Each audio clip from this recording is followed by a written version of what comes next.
മത്തൻ ലെയറിങ് ചെയ്യാനുണ്ടായ സാഹചര്യം തന്നെയാണ് പടവലം ലെയറിങ് ചെയ്യാനും കാരണമായത്. അതായത് ഒരു ദിവസം നോക്കുമ്പോൾ ഇതാ ചെടിയൊക്കെ പതുമുക്കാലും ഉണങ്ങി കാണുന്നു. നല്ലോണം പൂവൊക്കെ ഉള്ളതാണ്, കായ പക്ഷെ കുറവാണ്. ഒരു തവണ ഒരു റിങ് പടവലങ്ങ ഉണ്ടായി, അത് പിന്നെ ഞാൻ ഉപയോഗിച്ചിരുന്നു. ഈ ചെടിച്ചട്ടിയിൽ നിന്നാണ് ഈ പടവലം വളർന്നു വരുന്നത്. അന്ന് കുറേ വിത്ത് നട്ടിട്ട് ആകെ ഒരെണ്ണം മുളച്ചുണ്ടായത്. അപ്പോൾ ഇത് ഇത്രയും ദിവസം നല്ല ഉഷാറിൽ ഇഷ്ടംപോലെ കായുള്ള പൂവും കായില്ലാത്ത പൂവും ഉണ്ടാവും, പക്ഷേ എല്ലാം കൊഴിഞ്ഞു പോകുന്നു മാത്രം. ആകെ ഒരെണ്ണേ പടവലായുള്ളൂ. അപ്പോൾ ഞാൻ മത്തന് ചെയ്ത പോലെ തന്നെ വീണ്ടും ഒരു ചെടിച്ചട്ടി എടുത്ത് വെച്ച് അതിലൊരു കുഴി ഉണ്ടാക്കി, മൺകോരി കൊണ്ട് കുഴി ഉണ്ടാക്കി അവിടെ ലെയറിങ് ചെയ്യാനുള്ള ശ്രമത്തിലാണ്.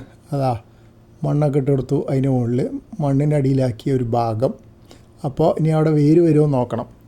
അപ്പോൾ നോക്കുമ്പോൾ ആ ചെടിച്ചട്ടിയിലേക്ക് ഡ്രിപ്പ് ഇറിഗേഷൻ്റെ കണക്ഷൻ ഉണ്ടായിരുന്നില്ല. ആ ചെടിച്ചട്ടി വേറെ സ്ഥലത്ത് നിന്ന് മാറ്റി വെച്ചതാണ്.